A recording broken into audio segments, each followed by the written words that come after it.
Mais de 300 anos após a morte de Zumbi dos Palmares, o jornalista e professor da PUC-Rio, Carlos Nobre, homenageia o herói dos quilombos no livro Um Abraço Forte em Zumbi, Pensamento e Militância no Fronte da África Carioca. O livro é uma síntese de experiências vividas por Carlos Nobre, enquanto militante e jornalista ligado à questão negra no Rio de Janeiro. No livro, o senhor aborda questões raciais, como a política de cotas e o racismo. Qual a importância desses assuntos para a militância negra? Isso foi fundamental porque ela que foi para a rua, ela que divulgou, ela que criou entidades e ela que também criou, fundamentou parlamentares na área municipal, estadual e federal que possibilitaram a criação de cotas, de leis e de outras medidas para a comunidade negra. O senhor fala que a militância negra é uma das manifestações políticas mais antigas no Brasil. Como a militância negra se relaciona com a lógica do mercado dos grandes jornais cariocas? Eles têm uma dificuldade muito grande porque a mídia tradicional, convencional, de mercado, essa mídia é um pouco mais agressiva, muito mais ao negro. Ela não vê o negro ainda como um produtor de notícia, como uma pessoa que tem capacidade de explicar o seu problema. Há um medo ainda de discussão da questão racial nas mídias tradicionais. E isso tem gerado o quê? Uma falta de visibilidade do problema negro na mídia convencional. Questões Negras é um jornal online criado pelo senhor. Como surgiu e qual a necessidade de criar um jornal voltado para a comunidade negra? É porque a gente já discutiu isso há mais de 15 anos. Esse jornal surgiu há 10 anos, porque a gente via que não tinha, já em relação à pergunta anterior, não tinha acesso à mídia. Os nossos problemas não eram colocados de forma concreta e objetiva como a gente queria. Eles tinham muitos problemas ao colocar, estereotipava, né, todos os problemas afros. Então nós pensamos em criar um jornal para que a gente pudesse discutir como a gente é, como a gente quer e como a gente pensa que nós somos. Então é um jornal que circula dentro da comunidade negra, que ela se auto-vê naquele jornal, se sente mais à vontade, se sente participante de ter um veículo que fale dela como pessoa, dela como cidadão, dela como militante pela causa do direito negro historicamente definido.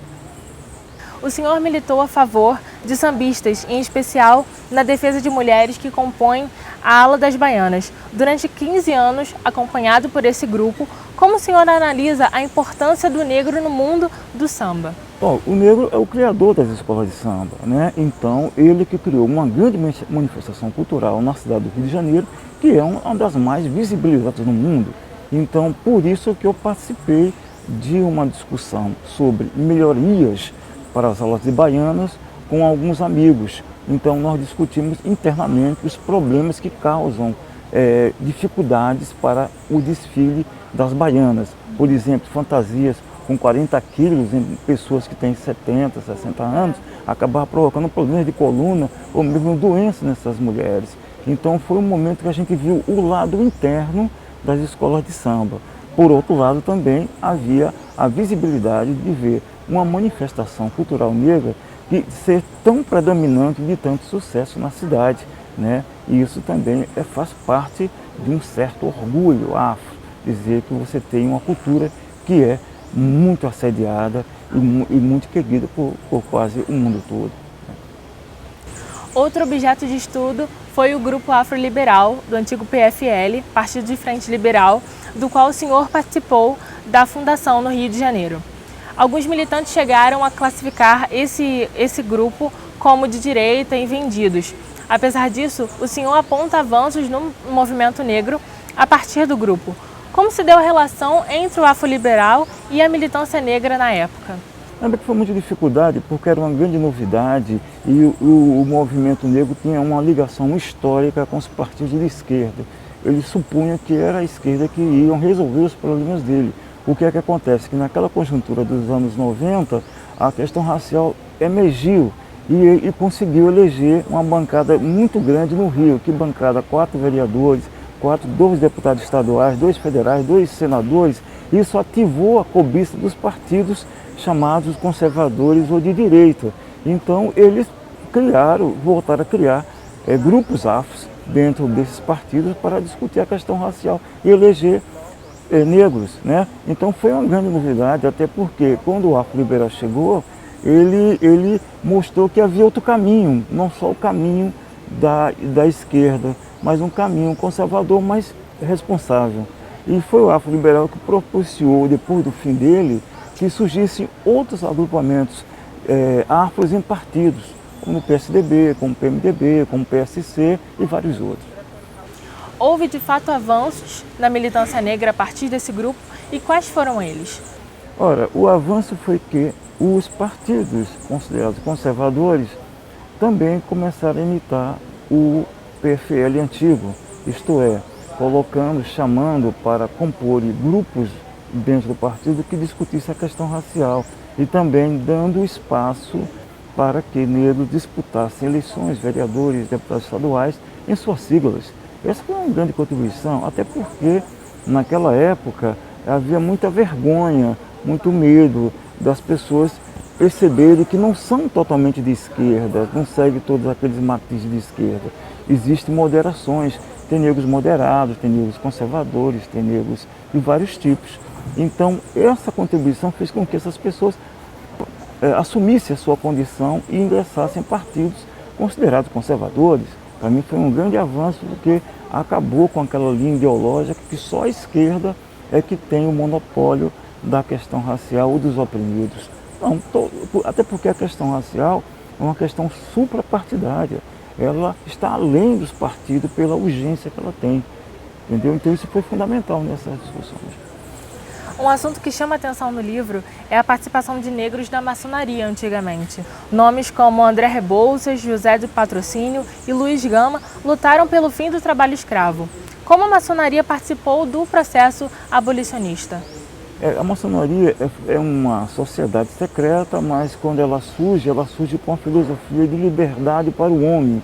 Não o homem escravo, todo aquele homem livre tem direito à sua liberdade.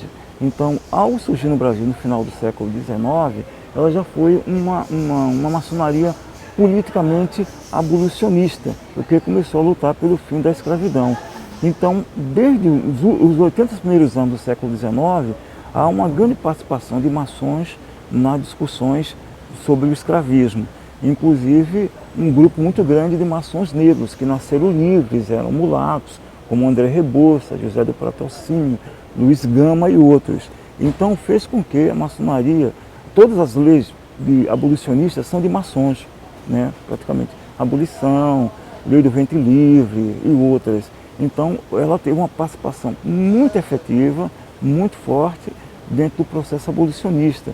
O grande problema foi que, após a abolição, a maçonaria praticamente abandonou a questão racial e voltou-se mais para uma linha muito mais conservadora, não deu atenção às reformas que deveriam ser feitas na sociedade para a incorporação do negro. No título, o senhor recupera a figura heróica de Zumbi dos Palmares. Por que homenagear Zumbi e qual foi a importância dele para as lutas negras no Brasil? Olha, Zumbi é o grande líder popular das Américas. É ele que criou, que resistiu ao Império Português, que era um dos maiores do mundo. E em função de quê? De manter uma sociedade livre do domínio colonial. Ele queria uma sociedade socialista, igualitária, e não negociou isso negativamente com Portugal. Então, e ele também foi um cara que lutou até o fim, destruiu, ganhou muitas guerras. Ele é um general fantástico. Então, essa história de Zumbi tem que ser resgatada, porque ele é realmente o grande herói nacional. E está sendo resgatado, porque quase que 2.500 cidades no Brasil, o feriado de 20 de novembro já está comprovado, né, em homenagem a ele. No Rio de Janeiro existe pelo menos 8 monumentos que homenageiam o Zumbi. Então a história dele é uma história fantástica que as pessoas estão dando conta agora que esse é um grande herói nacional. Né? Muitos certos heróis que são muito oficiais que estão por aí. Entendeu? Obrigada, Carlos Nobre. Ok, nada. Maria Clara Correia para o canal da TV PUC Rio no YouTube.